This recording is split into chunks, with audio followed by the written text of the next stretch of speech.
नमस्कार, मैं हूँ राहुल सिंह और अचानक अभी न्यूज़ चल रही है कुछ दिनों से कि अनुप्रिया पटेल जी अचानक हमलावर हो गई हैं। तो इनको अचानक क्या हो गया कि इतना हमलावर हो गई? हम लोगों ने डिस्कस किया था कि मोदी वर्सेस शाह जो खींचातानी चल रही है, उसी की कड़ी में ये भी है। दिल्ली की ये स्ट्रैटेजी है और योगी पे हमला कराना शुरू किया गया है। चूँकि इस बार जो सरकार बनी वो पूर्ण बहुमत से नहीं बन पाई, सेंट्रल गवर्नमेंट की सरकार कमज़ोर है, तो जो उनकी स्ट्रैटेजी थी कि योगी को कमज़ोर करना है या हटाना है, वो सीधे रूप से तो संभव नहीं हो पाई। तो उनकी स्ट्रैटेजी का ही ये हिस्सा है कि पहले सहयोगी दलों से उन पे हमला करवाया जाएगा, जैसे अनुप्रिया पटेल जी हैं, ओम प्रकाश जी हैं और कुछ लोग हैं और फिर माहौल बनाया जाएगा उनके खिलाफ।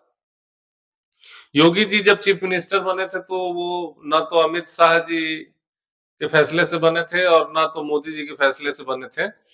आरएसएस का बहुत बड़ा बैकअप था उनके साथ जिसकी वजह से आरएसएस हर हाल में चाहता था कि वो चीफ मिनिस्टर बने। हम लोगों को भी नहीं लगता था कि वो बनेंगे और शायद बहुत लोगों को नहीं लगा होगा अचानक बने।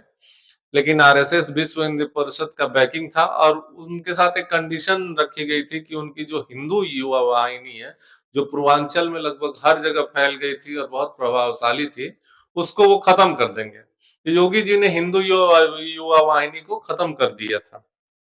अब चलते हैं हमलावर जो ये अनुप्रिया पटेल जी हैं, इस पे हम लोग डिस्कशन करते हैं। अनुप्रिया पटेल जी जो 2 मुद्दे 2 दिन में उठाई हैं, उसपे अखिलेश जी ने भी अपना बयान दिया है। अखिलेश जी ने कहा है कि अब तक इनको नहीं दिखा ये सत्ता शासन में रही, तो अचानक इनको दिखना शुरू हो गया है कि ये धांधली हो रही है।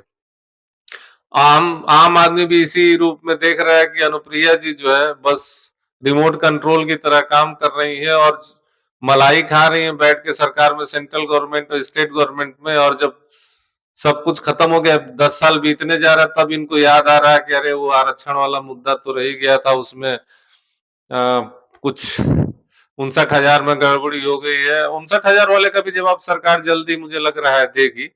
वो भर्ती वाला तो दे दी है कि भाई कोई भी वैकेंसी अगर उसका सुटेबल कैंडिडेट नहीं मिलता है तो वो बैकलॉग हो जाती है। दोबारा एससी की है तो एससी को ही मिलेगा, ओबीसी की तो ओबीसी को ही मिलेगा और अनारक्षित वर्ग को वो नहीं मिलेगा। तो वो सीट ऐसा नहीं है किसी और को चली जाएगी। 59,000 वाला में वो अपना कहेंगे कि गड़बड़ी हुआ तो 59,000 वाला हम बताएंगे क्या गड़बड़ी हुआ है। शायद चिट्ठी पत्री आजकल लिख रही हैं, इसके पहले तो चिट्ठी पत्री नहीं लिखती थी, चिट्ठी पत्री लिख रही हैं। देखते हैं, सरकार भी जवाब बहुत तेजी से दे रही है, देखते हैं उसे क्या जवाब देती है। जब विधानसभा चुनाव हो रहा था तो हर दिन सुनने में आता था कि फलाने स्वामी प्रसाद जी भाग गए। फिर दूसरे दिन पता चलता था कि कोई भड़ाना जी हैं, अवतार सिंह भड़ाना जी, वो भाग गए। मैंने कुछ नेताओं की लिस्ट बनाई थी, मोटा-मोटी आपको बताता हूँ। रोशन लाल वर्मा जी, ब्रजेश प्रजापति जी, हाँ, एमएलए राधाकृष्ण शर्मा जी, एमएलए जय चौबे जी, अशोक वर्मा जी, शशांक त्रिपाठी जी, हेमंत निषाद जी और दारा सिंह चौहान भी चले गए थे। जबकि लोकसभा का जब चुनाव हुआ तो एक-एक कॉन्स्टिट्यूएंसी में एक-एक नेता जो बीजेपी के भागे हुए थे उनको पकड़-पकड़ के लाया गया। भागने तो नहीं दिया किसी को, बल्कि पकड़-पकड़ के लाया गया वापस कि हर हाल में जो है जीत होनी चाहिए बीजेपी की। तो ऐसा क्या था, ऐसा क्या गणित चल रहा था सेंट्रल और स्टेट गवर्नमेंट में या शाह में और योगी में कि जब विधानसभा का चुनाव होते हैं तो सारे नेता भागना शुरू कर देते हैं। और कुछ तो ऐसे-ऐसे केसेस हैं, जैसे कि 2 केसेस मैं आपको बताऊँ। स्वामी प्रसाद मौर्य जी चले गए समाजवादी पार्टी में, हालाँकि बाद में बहुत भड़काऊ बयान देने लगे। तब भी उनकी जो बिटिया थी, वो भाजपा में ही थी और जब वो चुनाव लड़े देवरिया से, तो कुछ मामला हुआ तो उनकी बिटिया भाजपा में रहते हुए भाजपा वालों के खिलाफ डंडा लेके गई थी लड़ने के लिए।